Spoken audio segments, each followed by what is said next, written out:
Salut, c'est Alice. Donc je continue encore un peu tant qu'il est temps de feuilleter donc, les sorties pour Essen. Et là je voulais regarder donc Jeanne d'Arc, Johanna d'Arc, Johanna, je sais pas comment ça se prononce. Donc le Drohenreit de Orléans. Qui reprend donc vraiment des mécanismes de base. Donc la règle est sortie sur le site de DLP en fait. Donc j'ai lu là tout à l'heure. Euh, c'est par Ryan Hendrickson, dont c'est le premier jeu, et Rainer Stockhausen, qui était l'auteur d'Orléans. Donc je sais pas s'il est crédité parce que c'était l'auteur du premier ou s'il a vraiment activement travaillé là-dessus, mais en tout cas voilà, c'est les deux auteurs de cette version Drohenreit, qui reprend pas mal des choses du Orléans classique.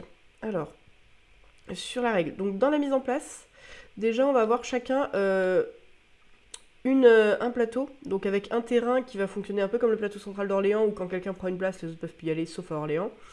Un stockage qui a l'air assez mignon sur les ressources et les sous, je dois en reparler. Des actions bonus qui correspondent à la mairie, à là où on envoyait des jetons dans Orléans. Et les différentes cartes de développement, donc qui peuvent être prises des cartes à côté. Ça c'est pour faire une mise en place standard, ça c'est pour faire une mise en place où on tire au hasard quels sont les 4 sur les 6 bâtiments de chaque type qui vont exister. Et toujours les bouquins qui vont donner à la fin des points de victoire en fonction de nos citoyens et de nos maisons. Donc on retrouve un peu des différents éléments comme ça d'Orléans. Par contre, le principe de base, ça a pu être du deck building, enfin du back building, ça va vraiment être juste un sac en commun pour tout le monde, d'où on va tirer les jetons, qui vont être un pool de jetons dont on va sélectionner chacun de tour un jeton. Donc on en tire un de plus que le joueur, le premier joueur en sélectionne un, chaque autre joueur en sélectionne un, puis le premier joueur en choisit un deuxième, puis ça passe au suivant. Jusqu'à ce qu'on ait vidé le sac, et ça autant de fois que le nombre de joueurs. Donc vraiment juste on sélectionne depuis un sac, on peut quand même se spécialiser dans les bâtiments sur les bonhommes qu'on veut récupérer, mais cet équilibre dans le sac, ben, on le choisit pas. Donc c'est quand même une grosse différence dans le principe.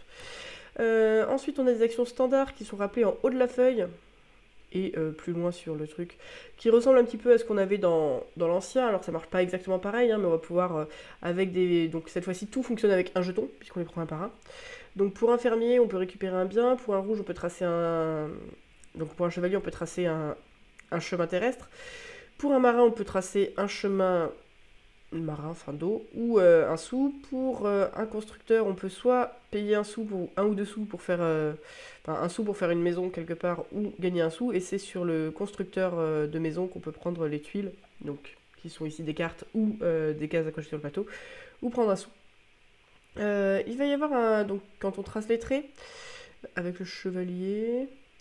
Donc ça va être, donc on va pouvoir tracer n'importe quel trait comme dans Orléans classique, il faut juste que ce soit connecté. Et quand on va prendre une station et que nous on va l'entourer, tous les autres vont la barrer, donc on va plus pouvoir y aller, comme dans Orléans classique. On prend les ressources qui sont sur le chemin. Le truc assez mignon, donc les bâtiments nous donnent différents types d'actions supplémentaires qui ont l'air assez chouettes globalement, d'actions ou de bonus, qui ont l'air vraiment plutôt cool. Donc ça c'est, j'ai juste jeté un œil en diagonale. Et la manière de stocker les ressources a l'air aussi plutôt sympa. Donc comment ça va se passer pour stocker des ressources? On va avoir 5 ressources stockables de chaque type dans notre entrepôt. On les utilise jamais.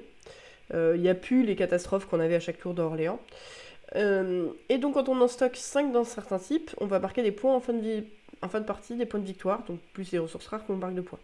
Toutes les excédentaires qu'on va stocker vont nous faire cocher des boucliers ils appellent ça, et plus on a coché de boucliers, plus on a de points. Il y a d'autres manières d'en cocher.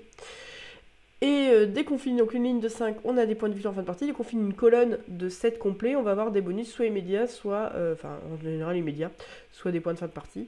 Les bonus jaunes, donc du genre prendre un citoyen, quand il y a quelqu'un qui l'a pris, plus personne d'autre ne peut le prendre. Et il y a comme ça des actions joker, de moine. Voilà.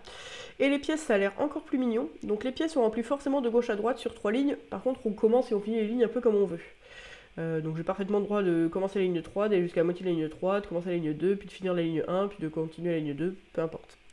Quand on a fini une ligne entièrement remplie, entièrement encerclée de sous qu'on a récoltés, on va gagner un bonus assez sympa au bout, donc soit une action de joker, soit un citoyen sur 4 points.